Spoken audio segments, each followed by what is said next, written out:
पहले सन 1951 से लेकर 2004 तक लगभग 8 बार स्पेशल इंटेंसिव रिवीजन इस देश में चुनाव आयोग ने कराया है और आखिरी इंटेंसिव रिवीजन लगभग 21 साल पहले 2002 से लेकर 2004 की मियाद में पूरा किया गया था। इस लंबे दौर में 2 दशकों से भी अधिक लंबे दौर में मतदाता सूची में कई परिवर्तन आवश्यक हो जाते हैं, जैसे कि भारत की विकास गाथा के साथ साथ लोगों का माइग्रेशन के साथ साथ कई बार उनका वोट पुरानी जगह भी बना रह जाता है और नई जगह भी बन जाता है, अर्थात एक से जगह ज्यादा रजिस्टर होने वाले वोटर्स, कई बार किसी की डेथ होने के बाद भी उसका नाम न हटाया जाना या गलती से किसी भी विदेशी नागरिक का नाम मतदाता सूची में आ जाना। इन चारों कारणों की वजह से चुनाव आयोग ने निर्णय लिया कि पूरे देश में चरणबद्ध तरीके से एसआईआर कराया जाए और इसकी पहली कड़ी बिहार आपके सामने समाप्त भी हो चुकी है और बड़े सफलतापूर्वक लोगों ने चुनाव आयोग पर विश्वास भी जताया है। एसआईआर करते समय एक बहुत बड़ी संख्या में चुनावी कर्मी चुनाव आयोग के साथ कंधे से कंधा मिलाकर काम करते हैं। आपको पता होगा कि लगभग हर 1000 वोटर के ऊपर एक पोलिंग स्टेशन औसत तौर पर हो जाता है। हर पोलिंग स्टेशन पर एक सरकारी कर्मचारी बूथ लेवल ऑफिसर के तौर पर कार्य करता है। एक विधानसभा क्षेत्र में 300 या 400 के बीच में लगभग पोलिंग स्टेशंस होते हैं और हर विधानसभा क्षेत्र में एक इलेक्टोरल रजिस्ट्रेशन ऑफिसर होते हैं, वो भी सरकारी कर्मचारी होते हैं और एसडीएम के स्तर के होते हैं और उनके अंडर में ये सारे बीएलओज कार्य करते हैं।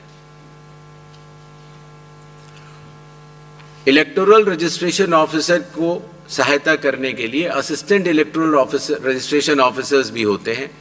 जो कि लगभग हर तहसील में एक या उससे अधिक होते हैं। ईआरओ एक सब डिविजनल मजिस्ट्रेट के लेवल का अधिकारी होता है, जिसकी कानूनी जिम्मेदारी होती है कि वो मतदाता सूची ड्राफ्ट तैयार करे, जनमानस से मिले हुए क्लेम्स एंड ऑब्जेक्शंस को रिसीव करे और उनके ऊपर एक निर्णय ले और उसके बाद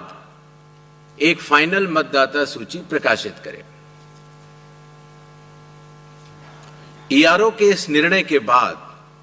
अर्थात फाइनल मतदाता सूची प्रकाशित करने के बाद अगर किसी भी सिटीजन ऑफ इंडिया को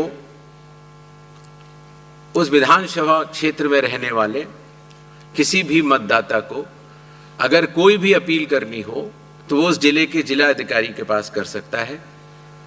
और अगर वह जिलाधिकारी के निर्णय से भी असंतुष्ट हो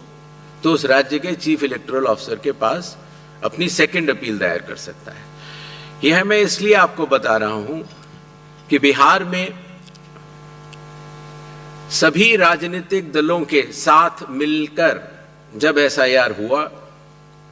उसके बाद जो जिला मजिस्ट्रेट्स के पास अपील आई 38 जिलों में वह 0 थी, अर्थात ईआरओ और इलेक्टर्स ने मिलकर और बूथ लेवल एजेंट्स ने मिलकर बहुत ही अच्छा काम किया।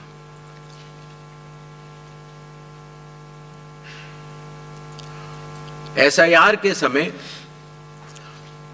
ईआरओज और एईआरओज मिलकर सबसे पहला जो काम करेंगे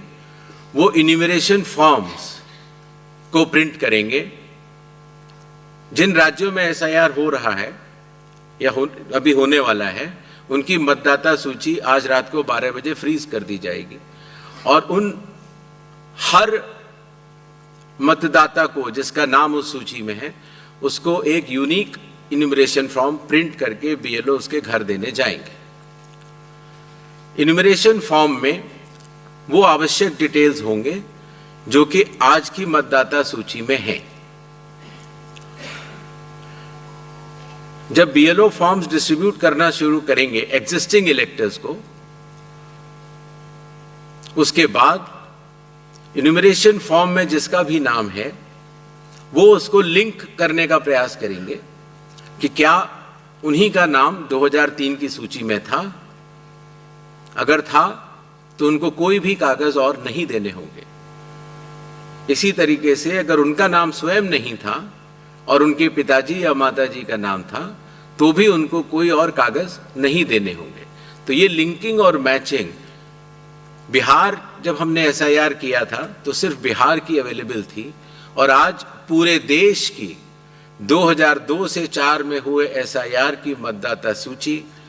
जो लिंक दिया गया है voters.eci.gov.in पर कोई भी देख सकता है और इस मैचिंग को स्वयं भी कर सकता है।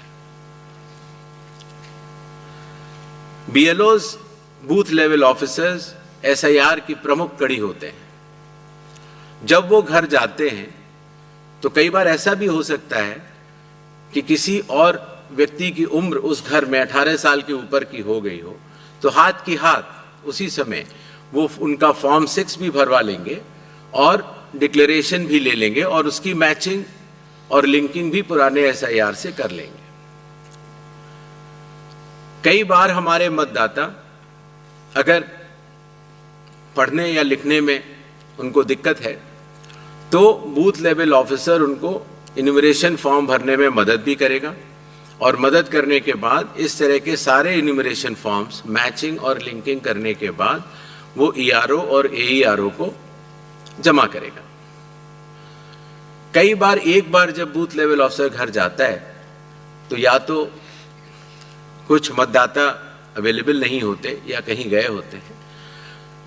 और या उनको मैचिंग या लिंकिंग करने में कोई समय लग रहा हो, तो ऐसे केस में बूथ लेवल ऑफिसर्स दूसरी बार भी जाएंगे और तीसरी बार भी जाएंगे। 3 बार हर बीएलओ हर घर जाएगा। जो प्रवासी लोगों की समस्या को हटाने के लिए जो राज्य से कुछ समय के लिए बाहर गए हुए हैं लेकिन वहीं के सामान्यतः रहने वाले हैं, वो ऑनलाइन भी भर सकते हैं, और खास तौर से कई बार अर्बन वोटर्स को,